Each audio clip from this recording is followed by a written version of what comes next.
Can you hear me? Can't hear you.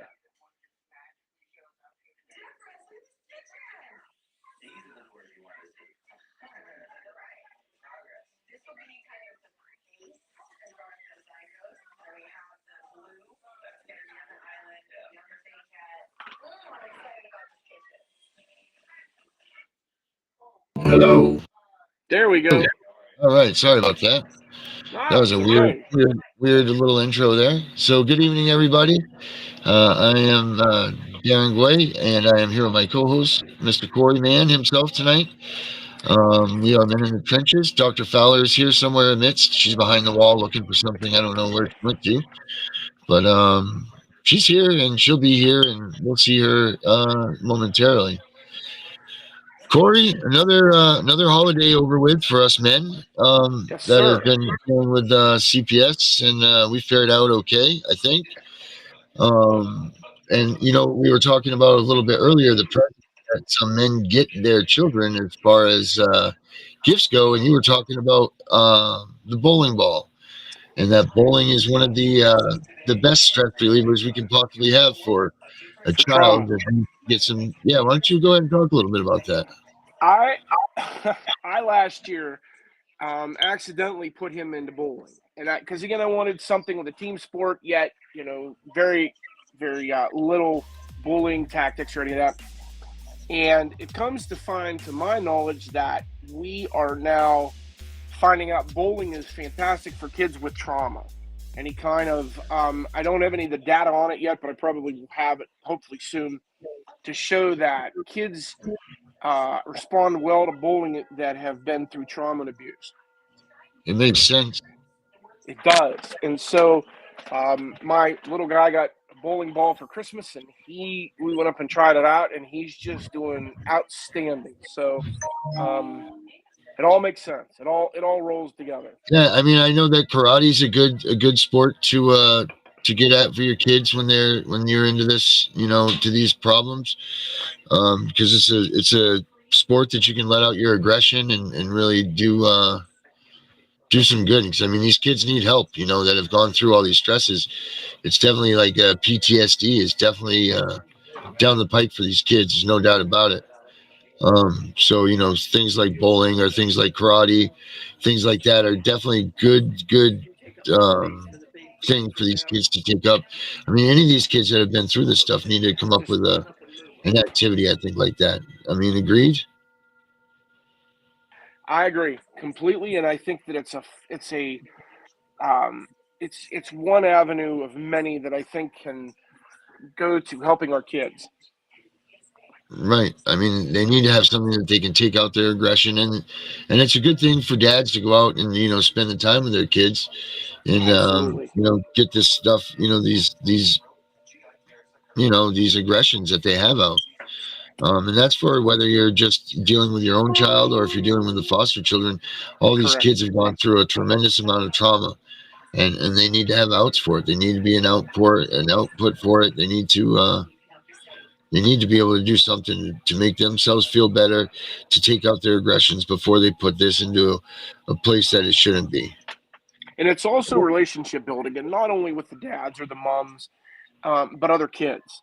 Um, Right. one of the things that I have noticed in my own journeys and travels is that, and again, this isn't just with my child, with others.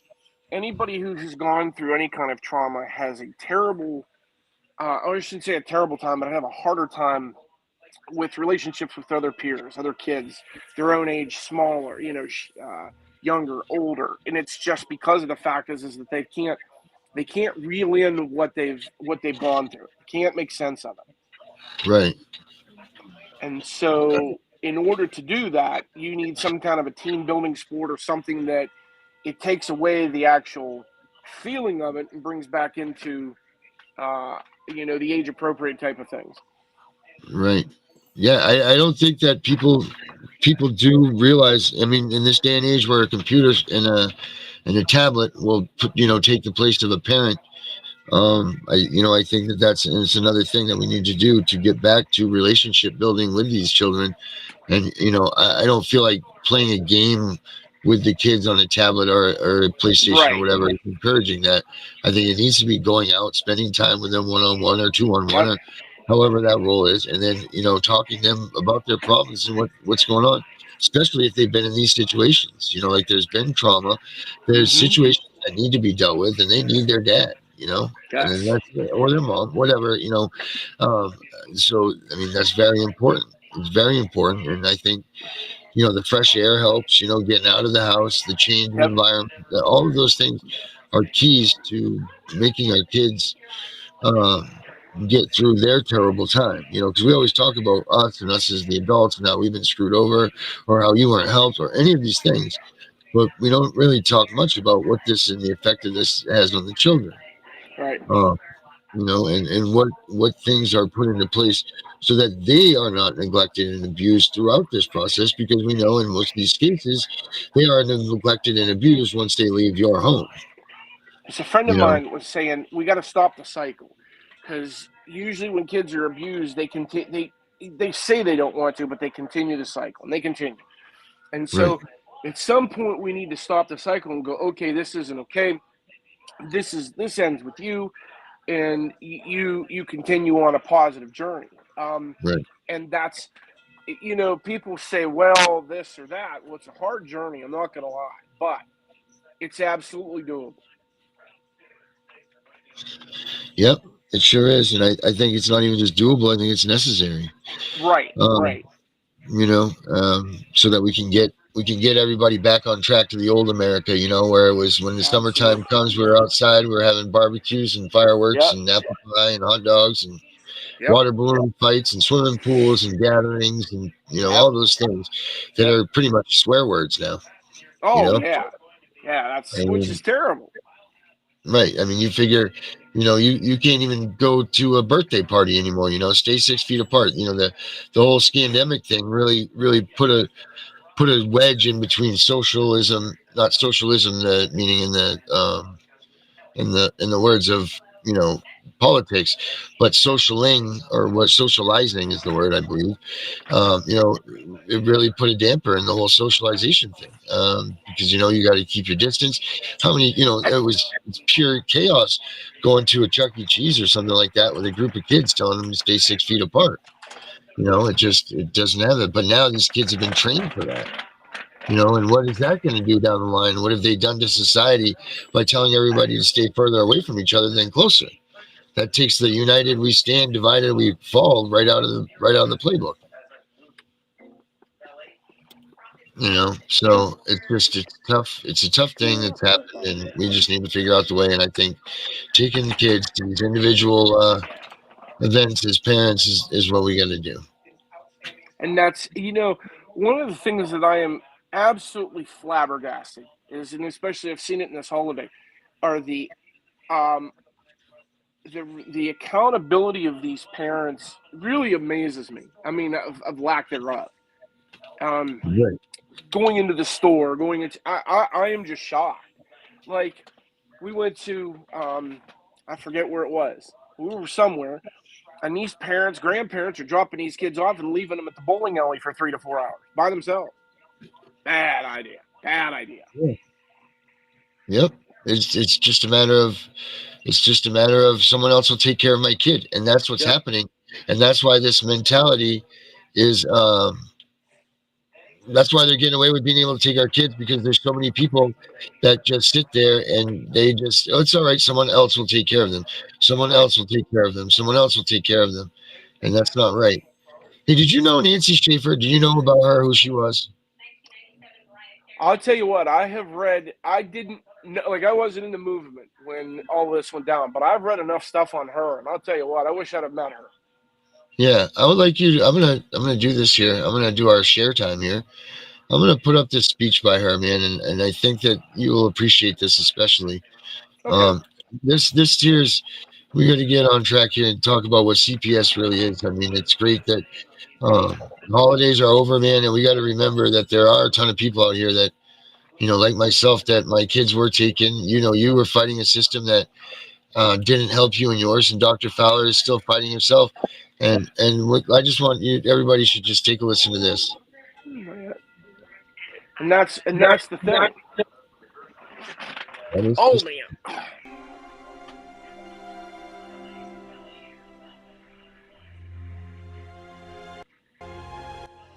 Our next speaker is Senator Nancy Schaefer. Nancy? Oh, there you are. Yes, Nancy is a longtime Eagle Forum member and leader. She has had an organization called Family Concerns, which was very effective all over the state of Georgia, and another one called Family Concerns Pregnancy Center. She has been in the oh, Georgia State Senate for several terms and is a member of 6 Senate committees. Please welcome our good friend, Senator Nancy Schaefer.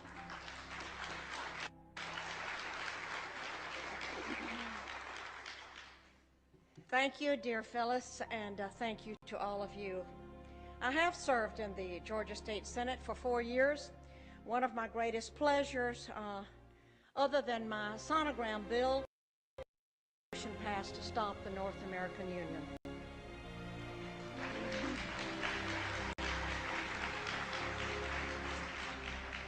However, for 4 years, I have been confronted with families struggling to remove their children from the clutches of Child Protective Services. I wrote a scathing report last year on the corruption in Child Protective Services, and an update and copies are out on the table. During the last session of the Georgia General Assembly, I introduced Senate Bill 415 relating to juvenile proceedings, and copies of that bill are attached to the report on the tables. The Bill 415 called for the time allotted for the Department of Human Resources to provide emergency care to a child without a court order to be reduced from 7 days to 72 hours. It required a court order to enter the residence of a parent or guardian to seize a child. It called for family court to be open to the public. Confidentiality and secrecy in family court protects the wrong people.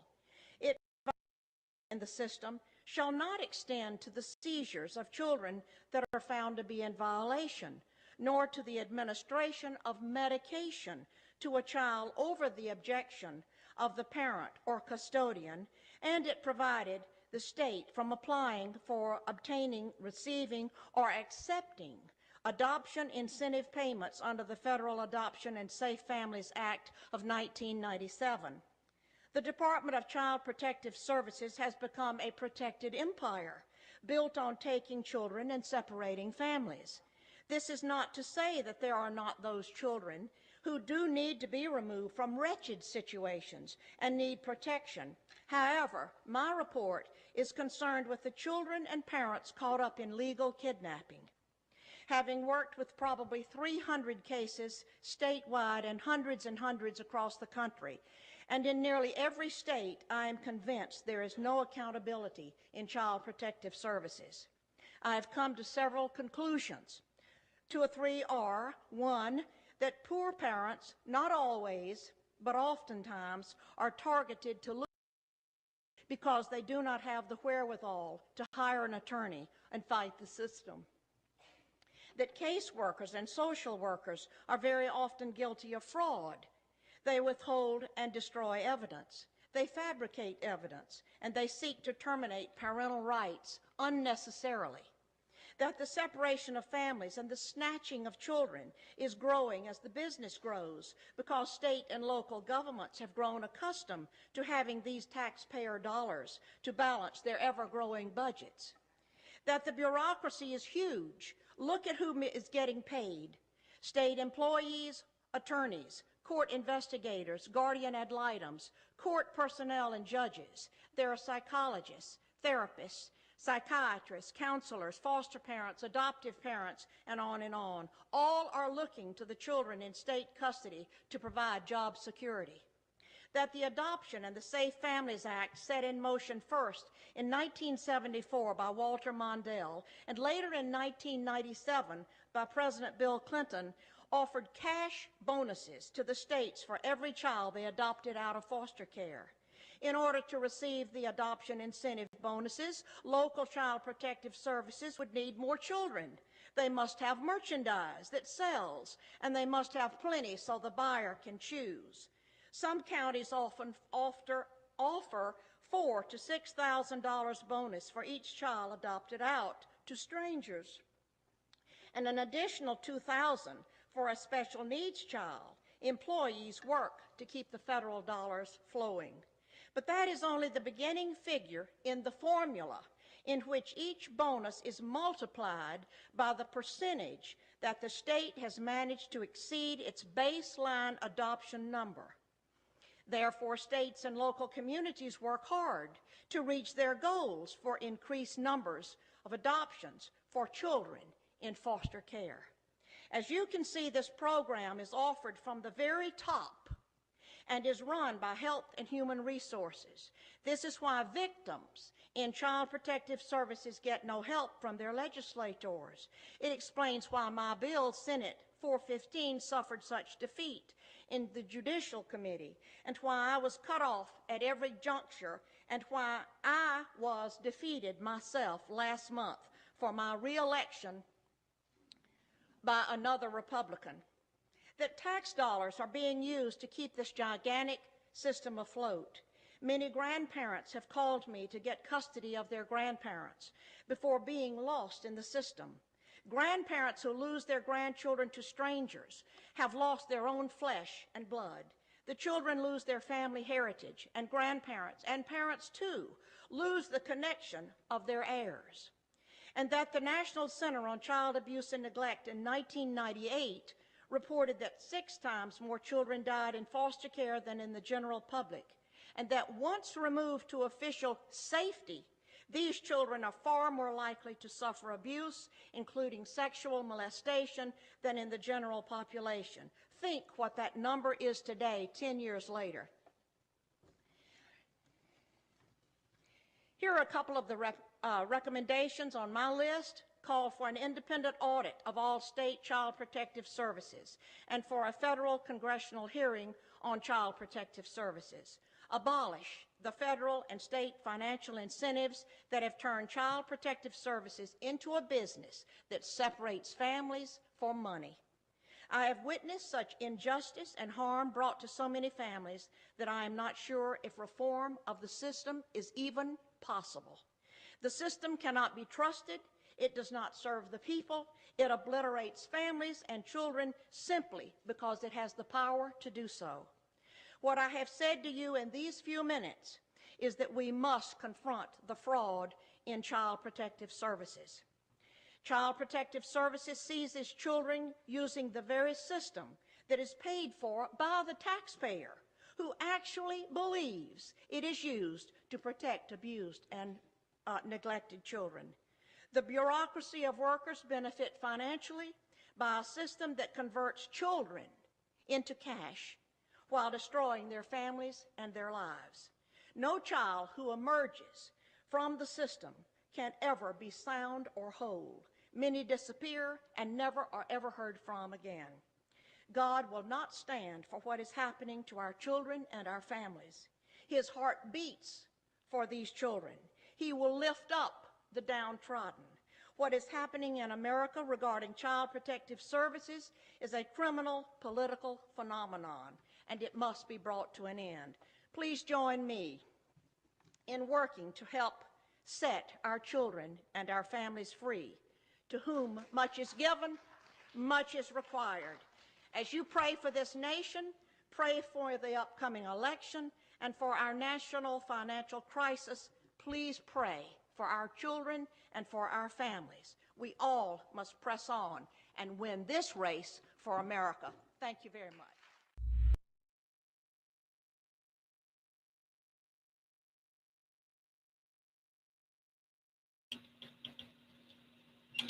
What'd you think about that, Corey? Now that's what I'm talking about, man.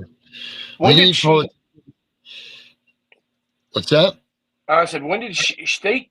I'm pretty sure that she died. Didn't they kill her, or didn't they have? Yeah, she definitely was.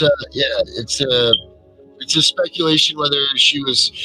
So supposedly it was a murder suicide between her husband and her, but we all know how that one works, and it wasn't so much murder suicide at all. She was killed because you heard how much she spoke out against them.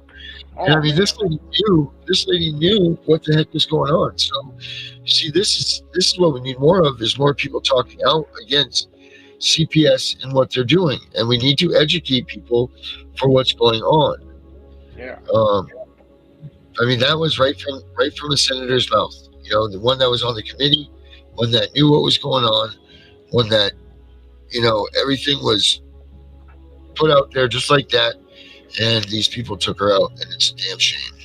It really is. Oh, it's a terrible shame.